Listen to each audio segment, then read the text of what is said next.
Hello friends and welcome to Sleepy Classes. जैसे जैसे prelims 2023 नज़दीक आ रहा है, we are trying to bring you very value oriented videos जो कि थोड़े ही समय में कुछ ऐसे इश्यूज, कुछ ऐसे मुद्दे जो कि इग्नोर हो गए हो या आपके पास उनसे जुड़ी कुछ इंफॉर्मेशन मिसिंग हो, उनको जो है क्विकली हम रिवाइज करेंगे। ऐसी ही वीडियो आज आ रही है जहां पे हम 5 very important acts and amendments जो कि रीसेंट टाइम में आए हैं, दैट इज 2021 ऑनवर्ड्स, उन पे हम नजर डालेंगे क्योंकि ये जो इश्यूज हैं ये चर्चा में रहे हैं और इनमें से कैसे प्रीलिम्स ओरिएंटेड जो चीजें हैं, इंफॉर्मेशन है, वो डिराइव करनी है, एग्जाम के लिए याद रखनी है, उसको हम जो है देखेंगे। सबसे पहला जो कि अमेंडमेंट हमें याद रखना है is the competition amendment act of 2023। Ministry of finance जो है इसे लेके आई थी। वेरी इंपॉर्टेंटली 2018 के अंदर एक कमिटी कॉन्स्टिट्यूट की गई थी which was the competition law review committee, जो कि हेडेड भी थी बाय मिस्टर इंजेति श्रीनिवास।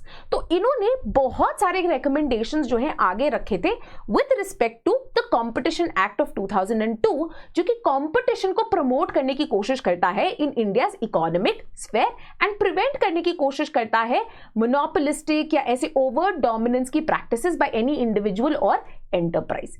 ठीक है, तो इनकी रिकमेंडेशंस के ऊपर बेस करके ऐसी एक अमेंडमेंट जो है 2023 के अंदर पास हुई, जो कि अमेंड करती है 2002 के कंपटीशन एक्ट को, जो कि रेगुलेट करता है मर्जर्स एंड एक्विजिशंस को बेस्ड ऑन क्या, इनके वैल्यू ऑफ ट्रांजैक्शंस, मतलब कितनी बड़ी जो है ट्रांजैक्शन हो रही है।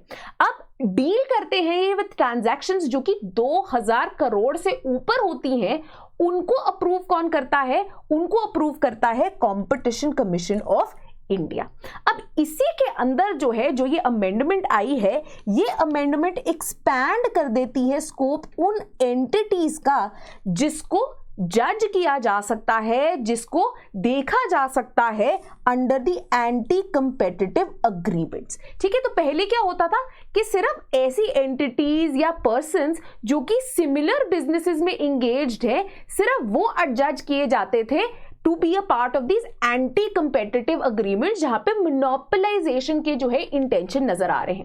अब ये क्या बोल रहे हैं? ये इंक्लूड कर रहे हैं इवन एंटरप्राइजेस और पर्संस जो कि इंगेज नहीं है सिमिलर बिजनेसेस में, अगर उनके द्वारा भी ऐसी कोई एक्टिविटी जो है नजर आती है, उनको भी जज किया जा सकता है to be a part of anti competitive agreements.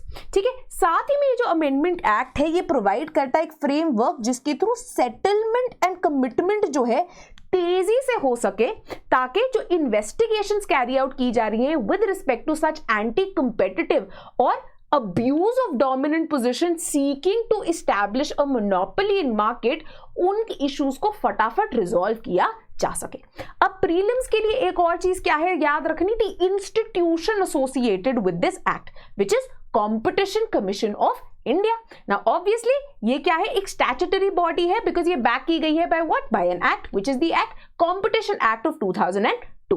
Very importantly ये जो स्टैट्यूटरी बॉडी है ये आती है under the preview of ministry of corporate affairs. साथ ही में इसका काम क्या है, प्रमोट करना कंपटीशन को, प्रिवेंट करना किसी भी तरह की एंटी कंपेटिटिव प्रैक्टिसेस को, एंड साथ ही में कंज्यूमर के जो राइट्स हैं, बिकॉज आखिरकार हम कंपटीशन क्यों प्रमोट कर रहे हैं, ताकि कंज्यूमर को चॉइसेस मिले, ताकि प्राइस जो है वो कंपेटिटिव रहे, तो इसीलिए कंज्यूमर राइट्स जो है ये इसको भी प्रोटेक्ट करने की कोशिश करती है। अगर हम इसकी जो कॉम्पोजिशन है उसकी बात करें तो इसके अंदर एक चेयरपर्सन होते हैं एंड नॉट लेस देन 2, मतलब 2 से लेके 6 तक के, 2 से कम नहीं, 6 से ज्यादा नहीं, 2 to 6 पर्सन्स जो है आर अदर मेंबर्स, जिनको अपॉइंट कौन करती है, अपॉइंट करती है द सेंट्रल गवर्नमेंट। तो ये भी याद रखना बहुत ज्यादा जरूरी है। नेक्स्ट इंपॉर्टेंट एक्ट जिसको हम कवर करेंगे is the Indian Antarctic act of 2022। ठीक है, द इंडिया अंटार्कटिका एक्ट। अब ये आता है under the ministry of earth sciences. Now important क्यों है? ये ट्राई करता है to give effect to the Antarctic treaty plus the convention on the conservation of Antarctic marine living resources and साथ ही में the protocol on environment protection to the Antarctic treaty. Now यहां पे ये भी जरूरी है याद रखना, 1959 के अंदर 12 ऐसी कंट्रीज जिनकी प्रेजेंस थी in this region of Antarctica, उनके द्वारा जो है ये ट्रीटी लाई गई थी एंड 1961 में इट केम इनटू फोर्स। साथ ही में वेरी इंपॉर्टेंटली इंडिया ने 1983 के अंदर ये ट्रीटी जो है साइन कर ली थी and that is why India के लिए भी ये बहुत ज्यादा जरूरी है। अब आपकी जो conservation of Antarctic marine living resources है ये 1980 की ट्रीटी है एंड जो प्रोटोकॉल है ऑन एनवायरमेंट प्रोटेक्शन 1991 के अंदर साइन होकर 98 में जो है ये फोर्स में आ गया था।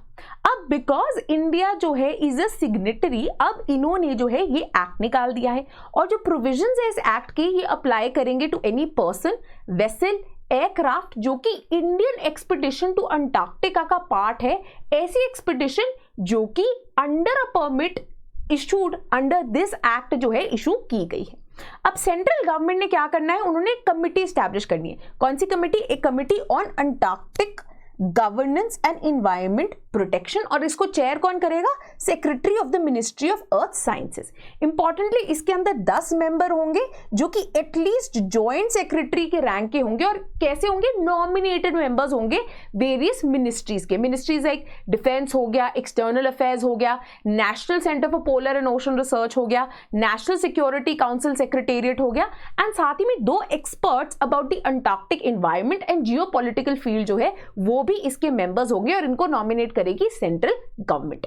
Now importantly given the tenets of these treaties जिनको साइन किया है इंडिया ने, ये एक्ट भी प्रोहिबिट करता है कुछ एक्टिविटीज को in Antarctica including nuclear explosion या किसी भी तरह का disposal of radioactive waste. साथ ही में इंट्रोड्यूस करना कोई भी नॉन स्टराइल सॉइल को, डिस्चार्ज करना कोई भी गार्बेज, प्लास्टिक या अदर सब्सटेंस इनटू सी जो कि हार्मफुल हो सकता है इनके मरीन एनवायरनमेंट को, क्योंकि अंटार्कटिका का जो एरिया है एक बहुत ही प्रिस्टीन एरिया है। इसी के साथ साथ आई वुड ऑल्सो सजेस्ट कि ज्योग्राफी को माइंड में रखते हुए, क्योंकि ये अंटार्कटिका रीजन, अंटार्कटिक ट्रीटी इतनी जरूरी है, आप याद रखें even important certain geographical areas जो हैं अराउंड द अंटार्कटिका। ठीक है, साथ ही में अगर हम इंडिया की बात करें, इंडिया का पहला एक जो रिसर्च सेंटर था दक्षिण गंगोत्री, उसको बंद करके एक सप्लाई बेस बना दिया गया। उसकी जगह जो है मैत्री स्टेशन है एंड साथ ही में इसी एरिया में एक भारतीय स्टेशन जो है वो भी एग्जिस्ट करता है। इसी के अलावा India is also looking at an area in the Larsemann Hills for another upcoming station जो कि इंडिया लेके आएगा। ठीक है, तो ये भी कुछ चीजें हैं जो कि आपने याद रखनी है। Next very important act is the election laws amendment act of 2021 जो कि लॉ एंड जस्टिस की मिनिस्ट्री लेके आई थी। इंपॉर्टेंटली ये अमेंड करता है 2 बहुत ही क्रिटिकल एक्ट्स को जो कि जोड़ी है with the election process of India, which is representation of people act of 1950। और ये जो 1950 का एक्ट किसके साथ जुड़ा है? बेसिकली ये जुड़ा है विद एक तरह से the input side of the elections, मतलब किस तरह से सीट्स जो है एलोकेट की जाएंगी, किस तरह से कॉन्स्टिट्यूएंसीज जो है डीलिमिट की जाएंगी, क्या होनी चाहिए क्वालिफिकेशंस वोटर्स की, इलेक्टोरल रोल्स को कैसे बनाना है उसके साथ। वहीं जो रिप्रेजेंटेशन ऑफ पीपल एक्ट 1951 है वो जुड़ा है आपके आउटपुट से, मतलब जब इलेक्शंस करवाए जाएंगे तो कैसे कंडक्ट करने हैं, क्या ऑफेंसेस जुड़े हैं, किस तरह से जो है डिस्प्यूट्स आती हैं इलेक्शंस की तो उनके साथ क्या करना होता है। तो अब आपने याद रखना है कि 50 का एक्ट किसके साथ डील कर रहा है, 51 का एक्ट किसके साथ डील कर रहा है। ना इंपॉर्टेंटली जो ये अमेंडमेंट आई है ये प्रोवाइड करती है लिंकिंग ऑफ इलेक्टोरल रोल का data with your Aadhaar card. तो बेसिकली अगर आपका नाम एग्जिस्ट करता है, यहाँ पे एनरोल करने जाते हैं तो जो वहां पे ऑफिसर है वो आपसे आपकी आधार की डिटेल्स जो है वो मांग सकते हैं। हाउएवर इसका ये मतलब नहीं है कि अगर आप गए, ठीक है, और आपने रजिस्ट्रेशन करवानी चाहिए या फिर आपका नाम जो है वो डिलीट हो जाएगा इलेक्टोरल रोल से अगर आप फर्निश नहीं कर पाए अपना Aadhaar number due to certain causes, sufficient causes जो कि बताए गए हैं। ठीक है, ऐसे एक सिचुएशन में आप फिर कोई भी ऑल्टरनेटिव डॉक्यूमेंट जो कि अप्रूव किया गया है सेंट्रल गवर्नमेंट द्वारा उसको पेश कर सकते हैं इन लू ऑफ योर आधार कार्ड। ठीक है, साथ ही में वेरी इंपॉर्टेंटली एक और मेजर चेंज क्या आया है कि पहले क्या होता था कि अब बच्चे जो है बड़े हो रहे हैं, अब 18 साल की उम्र में जो है आप एलिजिबल हो जाते हैं अपना वोट कास्ट करने के लिए। अब ऑब्वियसली अगर आपने वोट कास्ट करना है तो जाके आपको रजिस्टर करना पड़ेगा अपने आप को एज वोटर। तो प्रीवियसली जो क्वालिफाइंग डेट होती थी वो जनवरी 1 होती थी ऑफ एवरी ईयर। मतलब अगर मैं जनवरी 1 से पहले 18 की हो गई हूं तो मैं जनवरी 1 को जाके कर लूंगी रजिस्टर, राइट, और तब से मैं जो है वोट डाल सकती हूँ।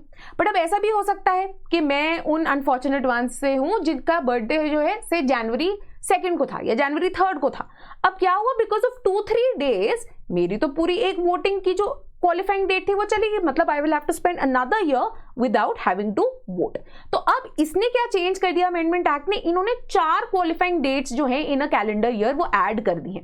तो जनवरी 1 तो रहेगी, साथ में अप्रैल 1 भी है, जुलाई 1 भी है एंड अक्टूबर 1 भी है। इसका मतलब 4 टाइम्स अ ईयर जो है आप जाके अपने आप को रजिस्टर कर सकते हैं, जिसका मतलब है कि साल में आप कभी भी पैदा हुए हो, आपके बर्थ मंथ के हिसाब से जो है आपको पीनलाइज नहीं किया जा रहा है। आपको अपॉर्चुनिटी मिल जाएगी कि आपका वो साल भी फॉर वोटिंग जो है वेस्ट ना हो। नाउ वेरी इंपॉर्टेंटली इस एक्ट के थ्रू अमेंड की गई है एक और चीज, जहां पे अब जेंडर न्यूट्रल प्रोविजंस जो है फॉर सर्टेन पर्संस जो कि ऑर्डिनरीली रेजिडेंट होते हैं ना कॉन्स्टिट्यूएंसी, राइट, वहां पे जेंडर न्यूट्रल प्रोविजंस अब ऐड कर दिए गए हैं। बेसिकली कुछ ऐसे सर्टेन क्लास ऑफ लोग होते हैं, राइट, जो जैसे कि हो गए आपके मेंबर्स ऑफ आर्म्ड फोर्सेस हो गए या सेंट्रल गवर्नमेंट के एम्प्लॉइज हो गए जो कि आउटसाइड इंडिया पोस्ट किए होते हैं, राइट, जो कि जनरली जिस कॉन्स्टिट्यूएंसी के अंदर वो एनरोल्ड है, रजिस्टर्ड है, वहां पे नहीं होते बट कहीं और सर्व कर रहे होते हैं। बट उनको क्या माना जाता है, regardless of whether they are present there or not, they are the ordinarily resident in that very constituency. Now उनको ऑप्शन होता है कि वो पोस्टल बैलेट के थ्रू भी अपना वोट भेज सकते हैं या इन पर्सन भी वोटिंग कर सकते हैं। ना अपार्ट फ्रॉम द पीपल जो कि इन सर्विसेज के अंदर है, पहले जो एक्ट एग्जिस्ट करता था उसके अंदर जो उनकी वाइफ है उसको भी यही खिताब दिया जाता था और यही जो है अनुमति दी जाती थी to be able to even send the vote by postal ballot. अब उन्होंने वाइफ का टर्म चेंज करके स्पाउस कर दिया है, right, that what if my wife is a central government employ जो कि पोस्टेड है outside India and me being a husband I am also posted outside, right. तो अब क्योंकि पहले सिर्फ वाइफ अवेलेबल होता था, हस्बैंड्स जो है उनके लिए प्रॉब्लम आती थी। तो ये कहते हैं in this progressive country therefore rather than a gender specific term हमें जेंडर न्यूट्रल बना देना चाहिए। तो इसीलिए उन्होंने वाइफ को हटा के क्या कर दिया, स्पाउस का टर्म जो है अब वो यूज कर लिया है। नेक्स्ट वेरी इंपॉर्टेंट एक्ट है the central vigilance commission amendment act of 2021 जो कि लाया गया by the ministry of personal grievances and pensions. अब ये अमेंड करता है 2003 का सेंट्रल विजिलेंस कमीशन एक्ट जो कि प्रोवाइड करता था for the setting up of the central vigilance commission. अब सेंट्रल विजिलेंस कमीशन पहले भी एग्जिस्ट करती थी बट उसको अब एक स्टैट्यूटरी बैकिंग जो है वो इस 2003 की जो एक्ट है इन्होंने दे दी। अब ये जो सीवीसी है ये क्या करता है, बेसिकली कोई भी ऐसे ऑफेंसेस जो कि कमिट किए गए हों under the prevention of corruption act of 1988 ये उनके साथ डील करने के लिए बनाया गया है। अब 2003 का जो एक्ट होता था उसके अंडर जो डायरेक्टर ऑफ इन्फोर्समेंट होते थे उन्हें अपॉइंट किया जाता था सेंट्रल गवर्नमेंट द्वारा। बट सेंट्रल गवर्नमेंट को रिकमेंडेशन कौन भेजता था, एक कमिटी जो कि चेयर की जाती है बाय द सीवीसी और इसके अंदर और मेंबर्स भी होते थे जो कि यूजुअली सेक्रेटरीज होते थे आपके रेवेन्यू मिनिस्ट्री एक्सेट्रा से। ठीक है, अब क्या हो गया है कि जो डायरेक्टर ऑफ इन्फोर्समेंट होता था पहले जो एक्ट है 2003 का वो कहता था इनका टेन्योर होगा मिनिमम 2 इयर्स का। अब अमेंडमेंट ने क्या कहा है कि मिनिमम 2 इयर्स का तो होगा ही बट इसको एक्सटेंड कर सकते हैं हम by up to 1 year at a time till 5 साल कंप्लीट हो जाए from the initial appointment. On what basis, on the basis of public interest and on the recommendation of the committee headed again by the CVC। अब यहाँ पे again institution को आपने याद रखना है which is your Central Vigilance Commission जो कि initially create की गई थी 1964 में on the recommendation of a very very important committee which was the Committee on Prevention of Corruption जिसको head करते थे के संतानम। 2003 एक्ट द्वारा जो है इसको एक बढ़िया स्टैट्यूटरी बैकिंग भी मिल गई। अब यहाँ पे अगर हम इसकी कॉम्पोजिशन की बात करें तो सेंट्रल विजिलेंस कमिश्नर होते हैं, साथ ही में विजिलेंस कमिश्नर्स होते हैं। इनको अपॉइंट किया जाता है प्रेसिडेंट द्वारा on the recommendation of a committee जिसके मेंबर्स कौन है, चेयरपर्सन होते हैं प्राइम मिनिस्टर। इसके अलावा मिनिस्ट्री ऑफ होम अफेयर्स एक मेंबर होते हैं and leader of opposition in the Lok Sabha जो है दूसरे मेंबर जो है इस कमिटी के होते हैं। Last but not the least, very very important act because latest ये चर्चा में रहा है, is the government of national capital territory of Delhi amendment act of 2021, जिसके कारण मल्टीपल केसेस जो हैं वो चले सुप्रीम कोर्ट के अंदर एंड एक रीसेंट और ऑर्डिनेंस ऑफ 2023 भी आया। बेसिकली ये जो एक्ट था, अमेंडमेंट एक्ट, ये अमेंड करता है 1991 के government of national capital territory of Delhi act को, जो कि बेसिकली एक फ्रेमवर्क प्रोवाइड करता है कि किस तरह से जो लेजिस्लेटिव असेंबली है प्लस जो गवर्नमेंट है काम करेगी of this special union territory which is the national capital territory of Delhi. Importantly इसने क्लैरिफाई किया कि जो टर्म गवर्नमेंट लिखा हुआ है इन दी 1991 एक्ट, ये रेफर करता है in any law made by the legislative assembly, मतलब कोई भी लॉ जो कि लेजिस्लेटिव असेंबली ने बना दिया और उसके अंदर उन्होंने यूज किया द टर्म गवर्नमेंट। तो ये गवर्नमेंट का मतलब क्या है? इसका मतलब है the lieutenant governor of Delhi. साथ ही में इस अमेंडमेंट ने क्या प्रोवाइड किया कि देखिए, जो ये national capital territory of Delhi की जो लेजिस्लेटिव असेंबली है, अब इसने क्या बनाया है, इन्होंने रूल्स बनाए थे अपने conduct and procedure of business को कैरी आउट करने के लिए। तो अब इन्होंने क्या बोला कि ये रूल्स ऐसे रूल्स होने चाहिए जो कि कंसिस्टेंट हो with the rules of procedure and conduct of business जो कि लोकसभा के अंदर जारी होते हैं।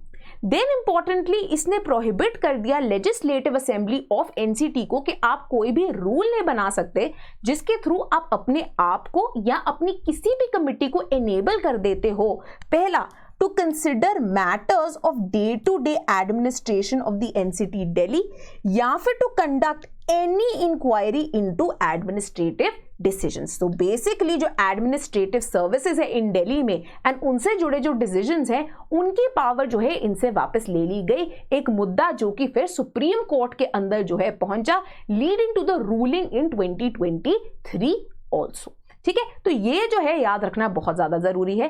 साथ ही में इस अमेंडमेंट ने प्रोवाइड किया कि सर्टेन मैटर्स पे जो कि स्पेसिफाई किए जाएंगे लेफ्टिनेंट गवर्नर द्वारा, इनकी ओपिनियन को ऑब्टेन करना जरूरी है बिफोर कोई भी एग्जीक्यूटिव एक्शन लिया जाए ऑन द डिसीजंस जो कि आगे रखे गए हैं ऑफ बाय द मिनिस्टर और काउंसिल ऑफ मिनिस्टर्स। तो ये कुछ चीजें जो है इसके बारे में याद रखनी है। इंपॉर्टेंटली इससे ही जुड़ी कुछ और भी चीजें हैं जो जिन पे हम नजर डाल लेते हैं, जो कि आया है the government of national capital territory of Delhi के अंदर amendment ordinance of 2023।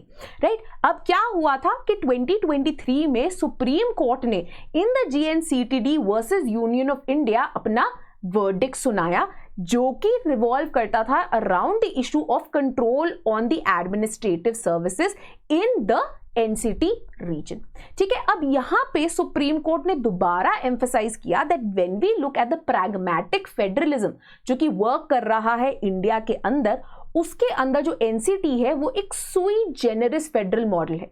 It is a federal model which is like no other. Why? Because NCT Delhi is a UT but it is not like any other UT in the country. Right, and that is why इन्होंने बोला कि देखिए जो GNCTD है, right, इनके पास legislative and executive power है over the administrative services जो कि एनसीटी दिल्ली के अंदर आती है, excluding matters. Right, why? Because there are certain matters in the state list जिनके ऊपर गवर्नमेंट ऑफ एनसीटी दिल्ली जो है उनका अधिकार नहीं है। 3 है ये ऐसे मैटर्स। कौन से ये 3 matters? Public order, police and land. ठीक है, इन तीनों मैटर्स के ऊपर जो है किसका कंट्रोल है? सेंट्रल गवर्नमेंट का है, ना कि गवर्नमेंट ऑफ एनसीटी का। राइट, साथ ही में इन्होंने क्या बोला कि इन 3 मुद्दों को छोड़ के अगर कोई और मुद्दा जो कि स्टेट लिस्ट के अंडर आता है which is under the government of NCT, then the lieutenant governor shall be bound by the decision of the Delhi government on the same, except obviously ये 3 मुद्दे जो कि सेंट्रल गवर्नमेंट के अंडर आते हैं। Now, what happened that after the Supreme Court verdict, the central government has come up with the ordinance of 2023, जिसके through इन्होंने क्या बोला कि ये जो एडमिनिस्ट्रेटिव सर्विसेज के ऊपर पावर है उसके लिए हम क्या करेंगे, हमने एक परमानेंट अथॉरिटी बना दी है क्या है ये परमानेंट अथॉरिटी? ये है the national capital civil service authority. और इसका काम क्या होगा कि ये जो अब एडमिनिस्ट्रेटिव सर्विसेज है, इनके रिगार्डिंग जो डिसीजंस लेने हैं with respect to their transfer, with respect to the oversight, disciplinary, vigilance से जुड़ी हुई या कोई भी और मैटर्स जो है जुड़ी हुई टू द सर्विसेज, सारे डिसीजंस जो है ये परमानेंट अथॉरिटी लेगी।